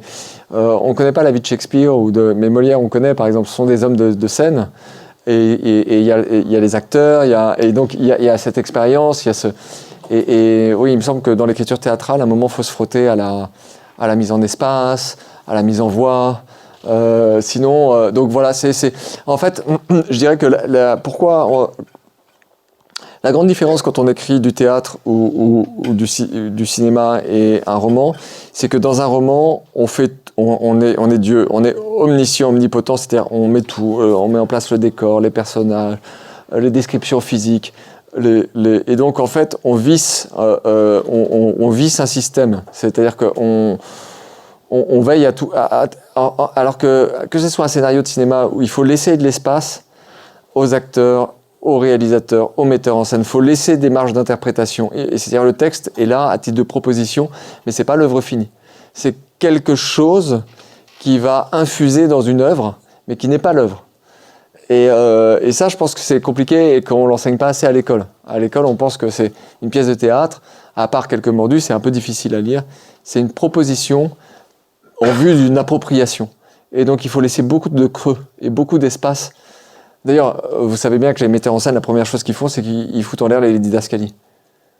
Là, c'est à peu près, si un metteur en scène est bon, la première chose qu'il fait, c'est qu'il ne tient absolument aucun compte des didascalies proposées par l'auteur. Parce que c'est lui le metteur en scène. c'est tout. C'est pas, c'est pas intéressant de mettre en scène selon le vœu de l'auteur, qui est souvent pas le meilleur metteur en scène de son propre texte. Ouais. Oui, c'est une question au sujet du regard des personnes qui sont dans votre texte. Que faire si les personnes dont on parle, moi je suis partie d'un journal, une personne. Je suis partie du journal d'une personne dont je racontais l'histoire. Elle a écrit son journal. Cette personne est décédée depuis longtemps. Donc, comment traiter cette parole, en fait, qui est à quelqu'un d'autre et que moi je m'approprie pour en faire un personnage fictionnel? Alors, il y a deux dimensions. Il y a une dimension juridique. Alors, la question, c'est quand on écrit sur la vie d'une personne en s'appropriant son journal personnel ou ses lettres, et que cette personne est morte, on ne peut pas lui faire relire le texte, donc qu'est-ce qu'on fait? Du point de vue juridique, c'est super. Vous ne pouvez pas du tout faire valoir votre le droit au respect de la vie privée de quelqu'un d'autre. C'est-à-dire que le droit au respect de la vie privée est un droit très fort dans le droit français, mais vous ne pouvez pas l'invoquer pour quelqu'un d'autre. Donc si la personne est morte, vous pouvez y aller. Vous pouvez tout faire. Après, vous pouvez la mettre en scène, vous pouvez parler de cette personne. Si vous êtes la seule personne à posséder ce journal, il n'y a pas vraiment de problème. S'il y a des citations du journal, ça peut en poser dans la mesure où il y a des ayants droit, mais même là, c'est très compliqué. Donc, en fait, juridiquement, c'est un boulevard. Par contre, à titre personnel, c'est autre chose. C'est-à-dire qu'à titre personnel, c'est un peu la question. Moi, j'ai cette question dans Devenir écrivain pour Pierre Lepère. Pierre Lepère, il a été hospitalisé en cours d'écriture du roman. Il allait très mal. Il est mort. Je suis beaucoup allé le voir. Il est mort il y a je voudrais pas dire de bêtises, il y a un an. Il y a un an ou 2 ans, tout d'un coup, je suis troublé. Il y a un an. Non, il y a 2 ans. Ça fait déjà 2 ans. Il est mort il y a 2 ans et je lui avais parlé de mon projet. Il m'avait dit c'est super. Il l'a pas lu. Donc le livre lui est dédié. Et par contre, sa fille l'a lu et elle a beaucoup aimé. Et elle est à l'aise avec ce que je dis sur son père. Mais là, je dirais, il y avait personne pour exercer son droit au respect de la vie privée. Donc là, c'est un truc entre vous et vous-même. Vous dites, est-ce que cette description est juste ? Est-ce que je mets ça? Est-ce que je mets pas ça? Est-ce que je salis la personne? Est-ce que je salis sa mémoire? Et là, il n'y a pas de règle. Si la personne est un affreux escroc pédophile, je dirais allez-y. Si c'est une personne que vous avez admirée, faites attention. Enfin voilà, Voilà, c'est Merci. Ouais. À distance. à distance. J'ai deux questions, je vais les mettre ensemble parce qu'elles font un peu le manichéisme ou la dichotomie que tout le monde côtoie à un moment donné, au moment d'écrire, c'est plan ou sans plan. D'un côté, j'ai Didier qui dit « Je ne vois pas bien en quoi on peut en tirer un premier jet avec une histoire ou un embryon d'une histoire avec qui se tiennent. » Et de l'autre côté, j'ai Aurélie qui demande « Lorsqu'on fait un plan détaillé et en effet on a l'impression ensuite de ne faire que remplir des cases, comment retrouver le bon équilibre entre le découpage prévu et une écriture instinctive ?» Ça, c'est vraiment très personnel. Ça varie énormément d'une personne qui écrit à l'autre, cette question du plan et voilà. Moi, j'ai quelque chose d'un peu particulier, mais je ne sais pas si tout le monde est comme ça. C'est que j'ai une espèce de vue d'ensemble. Et souvent, je vois, en fait, quand je commence un livre, je le vois, en fait. Je ne sais pas comment dire, c'est comme un menuisier qui verrait la table qu'il est en train de faire. Je vois l'objet fini, en fait. En fait, le plan, pour moi, c'est comme si le livre, à un moment, il m'apparaît. Souvent, j'ai le titre, j'ai la structure. Je sais pas comment expliquer ça. C'est comme un rêve. Je l'ai présent à l'esprit. Et donc, ça simplifie les choses. J'ai pas besoin d'aller très, très, très loin dans le plan. Je peux travailler sur cette vision d'ensemble. Mais il y a des gens qui n'ont pas du tout cette vision d'ensemble. Moi, c'est un peu comme un flash. Souvent, ça arrive comme ça. J'ai une espèce de vision d'ensemble et je vois la courbe. Je me dis, ok, d'accord. Alors après, il y aura du travail, mais voilà. Donc, moi, je fais partie des gens qui, du coup, au niveau du plan, ils vont avec une structure très, très, très, très légère. Mais il y en a d'autres pour qui ça ne conviendrait pas. Donc, je ne voudrais pas en faire une règle universelle.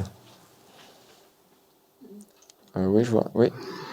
Sur les versions, j'ai choisi l'avant-propos et un chapitre du livre. Ouais. Et j'étais frappée par évidemment la différence entre la version finale et le premier jet. Est-ce qu'à travers le livre, vous aviez plus ou moins de versions de chaque chapitre selon, est-ce que ça tient la fonction de l'avant-propos qui est complètement différente à la fin? Non, l'avant-propos, la première version, elle est perdue. Ah oui, la question c'est, il y a un tel écart entre le premier jet et la version publiée, donc qu'en est-il des versions intermédiaires? Est-ce que l'avant-propos a été réutilisé plus loin? Non, il est perdu. Les versions intermédiaires, comme j'ai dit, il y a des versions écran intermédiaires. Alors là, c'est difficile de les compter parce que sur écran, c'est fluide, on efface, on écrase au fur et à mesure son texte. Donc le retravail sur écran, il est très... voilà, il est pas vraiment, les phases sont pas vraiment enregistrées. Le travail sur papier, oui, il y a des phases enregistrées. Bon, à la fin, il reste que le livre publié. Et c'est vrai que pour un livre publié, il y a sur un livre aussi long qui fait presque 400 pages, il y a des centaines de pages qui sont jetées pour toujours. Pardon, ma question était plutôt, est-ce que le nombre de versions variait plus ou moins selon les chapitres, selon la matière que vous traitiez, est-ce que c'était assez homogène? Ah non, d'accord. La question c'est, est-ce que le nombre de versions varie selon les chapitres? Oui, énormément. Parce que ça c'est autre chose. Il faut garder des affleurements de premier jet dans la version finale. C'est-à-dire qu'il me semble qu'un texte, pour que ça fonctionne en termes de dramaturgie, il faut qu'il y ait des passages très lâchés et d'autres retravaillés. D'ailleurs, si vous avez un peu une oreille pour ça, vous verrez qu'en général, les romans ne sont pas homogènes en termes de style. Et qu'il y a des auteurs qui, à un moment, balancent du premier jet et reviennent à quelque chose de beaucoup plus travaillé ensuite. Quelqu'un chez qui c'est particulièrement flagrant, c'est Proust. Si on parle des grands auteurs. Alors, c'est pas flagrant dans le premier, du côté de chez Swann, parce que, et même, je dirais, jusqu'à la fin des Jeunes filles en fleurs, mais du côté de chez Swann, tout est bien léché, bien orchestré. Et après, il est très, très flagrant dans La Recherche, qui a des phases très, très spontanées, voire on se demande s'il s'est relu. C'est particulièrement évident dans La Prisonnière, où c'est très, très, très lâché. Et d'autres qui sont au contraire c'est du travail d'orfèvre. Et ça c'est important, je crois, parce que c'est de ces différences de rythme que se nourrit la tension narrative, qui n'est pas à son comble dans la recherche, par ailleurs. Oui, oui. À quel moment vous vous dites, là je pose mon stylo, j'arrête de revenir avec mon papier sur ce que j'ai écrit pour justement ne pas tourner en rond et de ne pas perdre cette énergie dont on parlait depuis le début? Est-ce que des contraintes de temps, par exemple, vous posez des contraintes en vous disant, je ne sais pas, pour le printemps je vais en être là, ou à telle date je vais en être là, comment vous vous dites, j'arrête, je concrétise maintenant? Oui. En fait, donc la question c'est de savoir à quel moment je me dis ok c'est bon j'arrête de travailler ou de retravailler. Ben, il y a un moment où je suis bloqué, j'arrive plus à progresser. Et là j'arrête. Et quand je vais voir l'éditeur, c'est que je ne sais pas faire mieux tout seul. Voilà, c'est tout seul, je sais plus faire avancer mon texte. Je sais plus. J'ai besoin de son regard ou d'un regard extérieur qui va me dire ce qui marche, ce qui marche pas. Voilà. Oui, oui.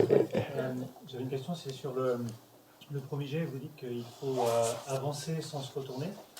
Mais si on a un plan qui est pas figé, ou surtout si c'est de la fiction, et qu'on se fourvoie, comment est-ce qu'on repart en arrière et comment est-ce qu'on évite de toujours se fourvoyer et de rester bloqué au même endroit?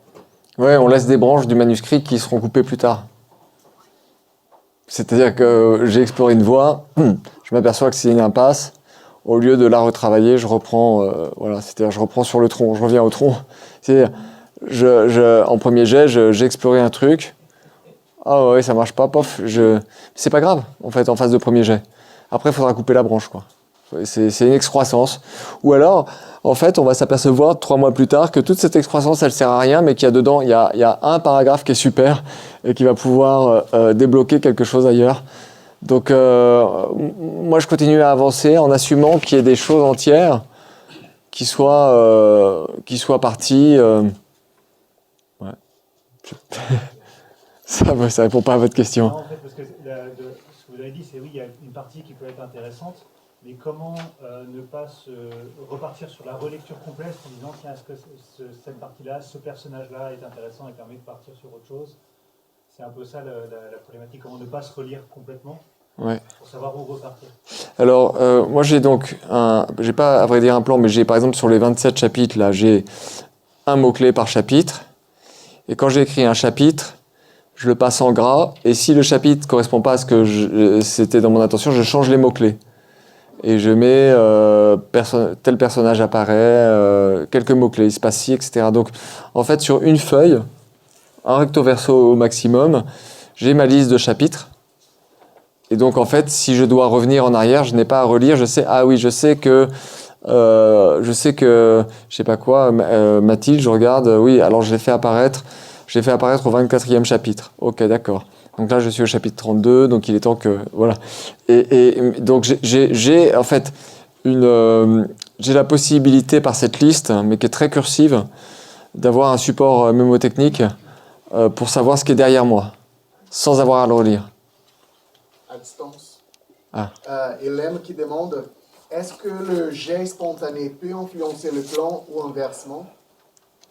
Le jet spontané peut s'émanciper complètement du plan. Et donc, en fait, dans ce cas-là, et par exemple, quand ça se passe bien pour moi, je vais partir avec 27 chapitres, mais en fait, il y en aura 42. C'est-à-dire, quand ça se passe bien pour moi, il y a des choses qui s'ouvrent en cheminant. Et donc, dans ma liste de chapitres qui est faite, je réintègre les nouveaux chapitres. En fait, j'ai un document, mais très très court, qui est la liste des chapitres déjà faits, avec quelques mots-clés et les prénoms des personnages qui apparaissent. Et comme ça, je sais toujours ce qui est derrière, mais sans avoir à le relire, parce que moi, je ne veux pas me relire avant la fin. Ouais. Quand vous avez, comme dans ce cas-là, un premier jet assez court, et qu'après vous devez faire une version un peu plus détaillée, comment vous faites pour que ça ne soit pas artificiel, parce que ce qui est sorti, c'était quand même quelque chose de ramassé? C'est-à-dire que...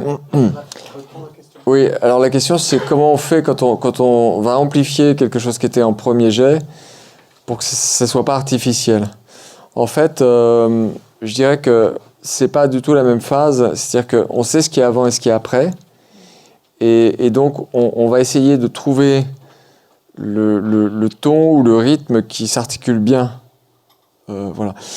C'est vrai que moi, j'essaye de produire un effet où les gens me disent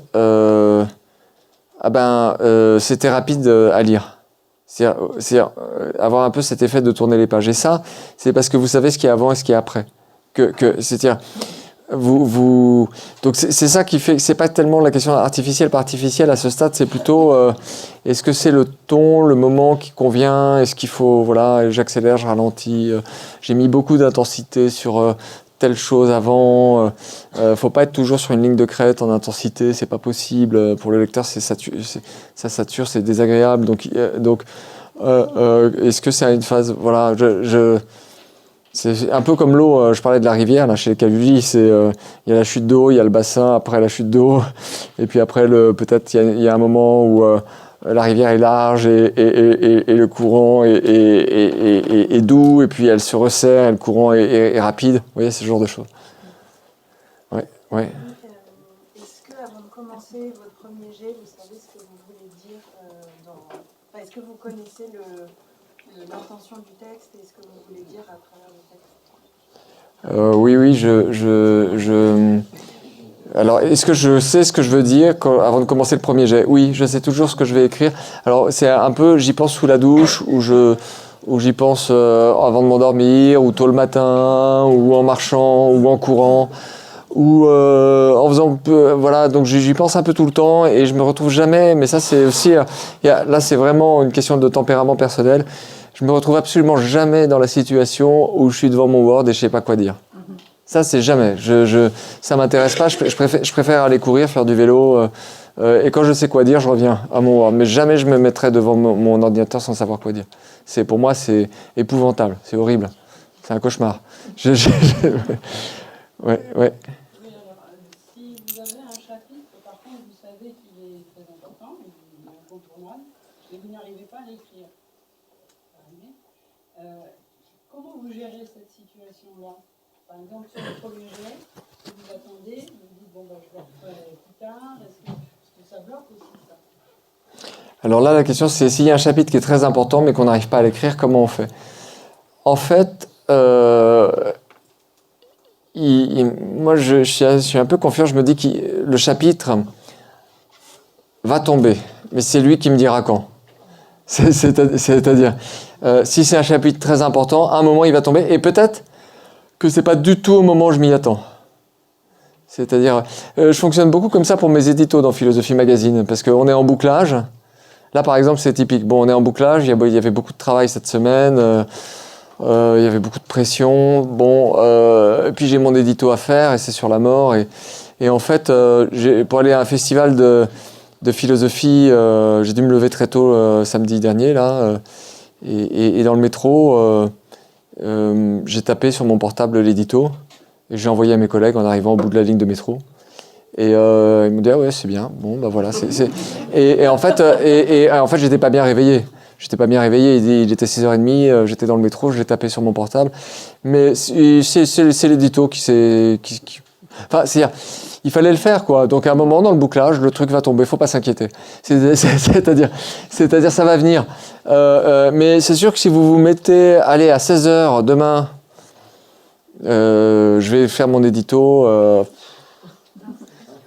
non, il viendra pas. Il faut juste faire confiance, se dire, ok, à un moment, ce truc, ça va me tomber dessus, et toute affaire cessante, je vais le noter, quoi, parce que ça va... C'est comme si... voilà. Parce que les scènes comme ça, c'est-à-dire les scènes réellement importantes, en fait, c'est comme dans Un tramway nommé Désir. C'est comme quand Blanche dit à Stanley, non, c'est Stanley qui dit à Blanche, on avait ce rendez-vous depuis le premier jour. Et oui, il y a un truc dramatique, c'est-à-dire ça va vous tomber dessus. C'est à un moment donné, ce sera peut-être... Et ce sera peut-être un peu violent, mais c'est là. Donc, c'est quelque chose qui est difficile à écrire, qui coûte. Mais voilà. Et par contre, il faut être prêt à le recevoir parce que Ça peut être très tôt, très tard, dans un état qui n'est pas le bon état, parce qu'on est trop fatigué, mais voilà, faut être prêt à le recevoir. Ouais. Anne-Charlotte, faut-il faire relire aux personnes qui ont inspiré le personnage, même si ce n'est pas eux véritablement? S'il n'y a aucun risque juridique, c'est-à-dire, la question c'est la distance, c'est-à-dire que si vous vous inspirez beaucoup de la vie de personnages, les gens ont le droit au respect de leur vie privée, et le fait de changer les prénoms ou les noms ne suffit pas devant, voilà, si on doit en venir à... Donc, mais c'est aussi... faut juger ce que vous entrez dans des zones de risque si vous faites looting de quelqu'un qui cache son orientation sexuelle, si vous faites looting de quelqu'un qui vote RN mais qui se fait passer pour... Enfin, vous voyez, c'est-à-dire, il y a des choses qui sont risquées quand même. Ça dépend ce que vous faites, mais il y a des choses qui sont impactantes pour les personnes. Si on est, disons, dans des histoires très banales, un peu universel. Voilà, mais regardez un petit peu comment ça a été jugé par les tribunaux ces dernières années. Christine Angot a été condamnée pour la manière dont elle a parlé des enfants de son compagnon et de l'ex-femme de son compagnon. Elle a été condamnée, mais parce qu'elle l'a fait en laissant beaucoup trop d'indices sur qui c'était. Voilà, donc voilà, je dirais qu'il y a quand même une dimension juridique à avoir en tête. Et si vous êtes dans l'idée, comme c'était le cas dans mon livre sur la danse, au contraire, de donner les noms, de donner les prénoms, d'être transparent, là oui, il faut faire relire. Là, vous pouvez pas... Enfin, ça fait pas un pli. Là, vous devez le faire. Oui. Vous parlez donc de deux écoles, le libre flux ou bien ciseler chacun des mots. Vous avez associé ça à des types d'auteurs, mais est-ce qu'on peut avoir ces deux méthodes pour des différents projets?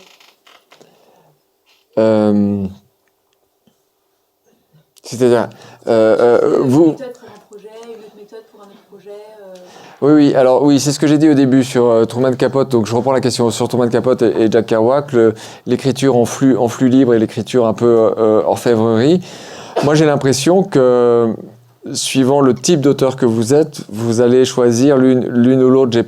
Moi, je serais assez malheureux si je devais passer à la méthode orfèvre, à la méthode Truman Capote. C'est pas ce que j'ai travaillé. C'est-à-dire que au fil des années, j'ai construit une méthode d'écriture qui produit un certain type de livres, voilà, qui peuvent plaire ou ne pas plaire. Ça, c'est une autre question, mais ça me correspond. C'est-à-dire ce que j'écris me correspond, ça me ressemble en fait. Et parce que la méthode et l'outil que j'ai mis en place, donc changer complètement d'outil, ce serait d'une très grande violence, mais je suis pas sûr que j'y gagnerais puisque ça m'emmènerait très loin de ce que je suis et de ce que je ressens. Ouais. Vous avez dit à plusieurs reprises être très sensible à la question du rythme. Ouais. D'ailleurs, c'était amusant lorsque vous lisiez, votre main faisait ça. Ah ouais. Du coup, ma question, elle est simple, c'est quand est-ce que vous savez que le rythme est bon? En fait, moi j'ai toujours l'impression que les livres sont beaucoup trop ennuyeux. Enfin, c'est-à-dire, je lis énormément, mais qu'est-ce qu'on s'ennuie? C'est-à-dire en philosophie, dans le roman classique, vous prenez, je sais pas quoi, Le voyage en Italie de Goethe, mais qu'est-ce qu'on s'ennuie. Je veux dire, il y a des pages extraordinaires, et puis après vous prenez Guerre et paix, et puis mais qu'est-ce qu'on s'ennuie là-dedans. Mais c'est un chef-d'œuvre. Et donc en fait, moi je me suis toujours dit, mais bon, ok. T'as sans doute pas la taille de ces grands héros de la littérature, c'est certainement pas, mais par contre, essaye de faire en sorte qu'on s'ennuie pas. C'est-à-dire, essaye au moins, et alors on peut y arriver à chasser l'ennui par la puissance de l'intrigue dans le thriller, dans le polar, etc., mais on peut aussi, je crois, dans des registres plus intimistes, ou dans des registres plus philosophiques, essayer de rythmer. Et donc moi, ça a toujours été mon obsession, et là-dessus, mais vous avez compris, tout est lié. La question de la belle phrase, d'avoir une belle phrase, une phrase ciselée passe un peu au second plan, à mon sens. Moi, ce que j'aimerais, c'est qu'en quelque sorte, le rythme pour le lecteur, je ne sais pas si j'y arrive toujours, mais deviennent contraignants, c'est-à-dire que le lecteur qui a lu 15 pages du livre va aller au bout. C'est-à-dire qu'une fois qu'il est pris dedans, alors au début, il peut ne pas rentrer. Il peut se dire, ah non, ça c'est pas pour moi, ça m'intéresse pas, etc. Ça, je comprends tout à fait. Mais s'il est de bonne foi et qu'il lit 15 pages, moi, j'essaye de mettre en place un dispositif dramaturgique ou un dispositif de rythme qui fait qu'il ne sait pas trop bien pourquoi, mais il va aller au bout. Et ça, c'est vraiment, pour le coup, là, c'est vraiment technique. C'est-à-dire, c'est vraiment le fait de décaper, d'enlever tout ce qui pèse, à certains moments, de ralentir, mais pour accélérer, etc. Ça devient assez technique. Voilà. Moi, c'est mon but. C'est-à-dire, je suis satisfait. En fait, ça, c'est... Alors, du coup, ce qui est un peu embêtant dans ce que j'écris, c'est que c'est pas facile d'extraire un passage, on se dit, ah ouais, c'est bien écrit. Non, c'est vrai, c'est pas... vous prenez parfois une page de Pierre Michon, vous dites, mais quel orfèvre. Et c'est magnifique. Et puis la construction, alors vous la voyez, elle est, il y en a pas. C'est particulièrement évident dans J'écris l'Iliade, par exemple, le dernier. C'est complètement foutraque. Dans Le Roi du Bois, c'est complètement foutraque dans un certain nombre de ses textes. Mais par contre, il y a des pages extraordinaires. Ça, c'est une voie, c'est une direction, c'est la direction orfèvre. Je dirais, il va rechercher. Vous prenez J'écris l'Iliade, c'est quand même. Vous l'avez lu, certains l'ont lu. C'est quand même un livre, on va dire, assez raté, très problématique dans la vision des femmes qu'il propose, et avec des scènes d'un kitsch hallucinant, où il fait parler les héros d'Homère, enfin, c'est les dieux grecs, c'est un kitsch, c'est le péplum, enfin, on se dit, mais qu'est-ce qu'il... Mais, au début, il y a une description d'une locomotive qui est magnifique. Et ça, c'est une page extraordinaire. Vous pouvez l'extraire du bouquin, vous pouvez quasiment dire « Ok, ce bouquin, c'est pas terrible, mais alors ces 2 pages sur la locomotive, c'est dingue, c'est comme le chapeau de Charles Bovary au début de Madame Bovary, c'est une prouesse de description. » Et bien ça, c'est ce à quoi va arriver un orfèvre. Et c'est vrai que moi, j'aurais tendance à mettre toute l'attention et tout l'effort sur la construction, et donc sur le rythme général. Et donc assez peu, finalement, sur le... Parce que si vous créez une très belle page, en fait, vous créez comme une nasse, c'est toujours mes histoires de courant, ou un barrage. C'est-à-dire, on s'arrête dessus. On s'arrête dessus, ça stoppe, en fait. Ça vient stopper un flux. Il y a une question qui va prolonger la discussion à distance. C'est Anne-Sophie qui demande, quand on est primo-romancier, est-ce qu'on est vraiment la personne la mieux placée pour savoir ce qui marche ou pas dans notre premier jet? Est-ce qu'un regard d'un professionnel n'est pas primordial à ce stade, ou bien faut-il se faire confiance? Moi, je pense qu'il faut inviter le regard d'autrui quand on a déjà pas mal travaillé. Ce qui est très, très, très embêtant, c'est que, imaginez que vous faites 20 pages d'un projet et vous n'êtes pas sûr de vous. Alors, vous faites lire à un ami, et là, de 2 choses l'une. Votre ami vous dit c'est génial, je suis vraiment touché, c'est super. Alors là, je vais pas retravailler, il m'a dit que c'était super. Ben oui, enfin à ce moment-là, il va falloir retravailler en fait. C'est-à-dire qu'une fois que le texte sera fini, pour les raisons que j'ai dites, il faudra imprimer, retravailler, reprendre. Donc en fait, ce qu'il vous a fait comme cadeau en vous disant c'est super, c'est qu'il l'a figé votre texte. C'est-à-dire qu'il a, en quelque sorte, il a rigidifié, parce que vous avez eu son approbation, alors, non, mais alors il m'a dit que ces 20 pages, c'était super, donc, ok, elles sont dans le marbre. Non, elles sont pas dans le marbre. Maintenant, scénario numéro 2, l'ami vous dit, ah non, c'est pas bien, vous êtes découragé. Donc, dans tous les cas, vous êtes perdant. Non, mais c'est vrai, dans tous les cas, vous êtes perdant, c'est-à-dire... Donc, il vaut mieux terminer, bon an, mal an, avec toutes les difficultés qu'on rencontre, et faire rentrer un peu plus tard le regard. Mais alors, du coup, je réagis à ça. C'est pas, enfin, je sais pas comment ça se passe, que chacun a, je pense, des méthodes différentes dans ces groupes d'objectifs manuscrits.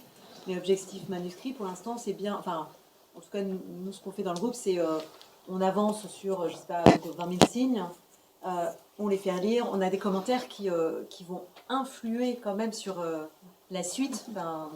Donc du coup, ça... Non, c'est un espace de travail. C'est-à-dire que c'est pas la même chose que de faire... J'espère que les séances ne consistent pas à dire c'est bien, c'est pas bien. C'est-à-dire, en fait, c'est pas la même chose d'avoir un espace de travail. Et là, c'est du boulot, c'est-à-dire et d'avoir des pistes et d'avoir quelque chose qui est un peu objectivant, mais c'est pas la même chose. Moi, je parle vraiment du regard de l'ami extérieur ou de la personne de confiance. C'est pas le même sujet. Et c'est pareil pour l'éditeur. Guillaume Allary, mon éditeur, me disait qu'il avait des auteurs qu'il trouve, lui, un peu pénibles, qui lui envoient, à chaque fois qu'ils ont terminé un chapitre, il lui envoie. Et en fait, il me dit, je réponds toujours la même chose, je fais « Ouais, super, continue ». Et il dit « Bah oui, parce qu'il dit, sinon, il va s'arrêter, quoi. » Donc, il lui dit « Ouais, super ». Et puis à la fin, il lui fait « Alors, c'était bien ?» Bah non, il y a tout à reprendre. mais en fait, oui, il y a tout à reprendre, mais c'est-à-dire qu'il a juste donné, il dit « C'est un peu embêtant. En fait, il faut juste que la personne avance, en fait. Et puis quand le texte sera tombé, sera là, on va pouvoir se poser des questions de structure, de ton, de cohérence, de... Ouais. Ah oui. Une dernière, ouais. Justement, vous parliez de vue d'ensemble et de stratégie narrative. En fait, est-ce qu'il y a quelques principes que vous avez mis en pratique au fil des romans? Sur la vue d'ensemble, non, en fait, alors la question c'est, est-ce que j'ai des stratégies pour arriver, enfin travailler sur cette cohérence générale ou cette dramaturgie? Là, en fait, c'est projet par projet. C'est-à-dire qu'il n'y a vraiment pas de règles. Par exemple, une chose que je voulais vous montrer, et avec cette dernière question, je ne vais pas vous la montrer beaucoup, mais voilà. Il s'est passé quelque chose qui est inhabituel pour moi dans le devenir écrivain, c'est que ça m'est jamais arrivé. C'est qu'en relecture des secondes épreuves, j'ai supprimé 2 chapitres. Je l'ai jamais fait, ça.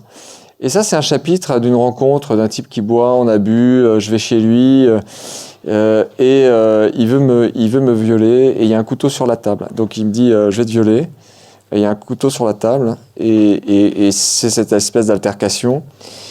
Et il est belliqueux, et il a bu, il est 5h du matin, et bon, donc... Et en fait, ça arrivait au début, et la raison pour laquelle ça n'allait pas, en fait, c'est qu'il n'y a pas de lien direct avec le sujet de devenir écrivain. Alors, en soi, c'est pas un mauvais chapitre, du point de vue de la dramaturgie, mais en fait, c'est le lien avec mon thème. Et donc, là, j'appelle mon éditeur, et je lui dis, mais... tu l'as validé la première partie? Il me dit oui. Je dis, tu vois, il y a 2 chapitres que je voudrais enlever, et j'ai l'impression que mon roman, il tient tout aussi bien sans ces 2 chapitres. Il me dit, écoute, envoie-moi 2 versions, 2 PDF, un PDF avec ces 2 chapitres et un PDF sans. Et je regarde. Et le lendemain matin, 11h, parce que c'est quand même quelqu'un consciencieux, il me dit, oui, Alexandre, t'as raison, c'est mieux sans ces 2 chapitres. Il dit, en plus, tu mets tout le monde mal à l'aise, là, avec ta scène de viol. Regarde, c'est quand même très violent. Il y a des gens qui vont rester complètement interloqués, alors que tu es dans un livre sur l'écriture. Il dit, c'est un peu à côté. Et il n'a pas tort. Oui, ça lui plaisait parce que le texte lui allait, mais voilà, c'est Édouard Louis, Histoire de la violence, mais avec un happy end, puisque ça, j'arrive à m'enfuir, quoi. Mais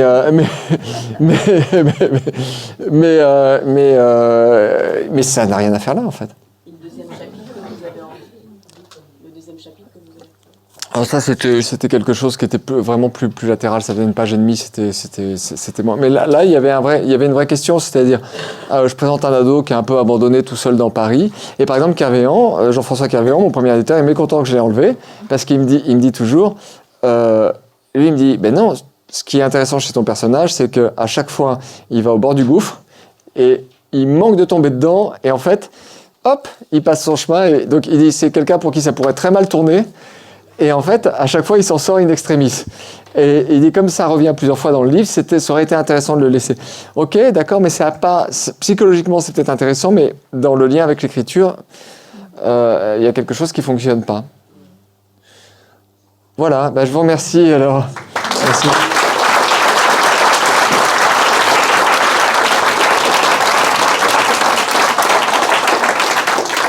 Merci Alexandre, ça nous donne beaucoup de matière pour l'après-midi. N'importe quelle filière de l'objectif vous soyez, il y a des activités qui vous attendent.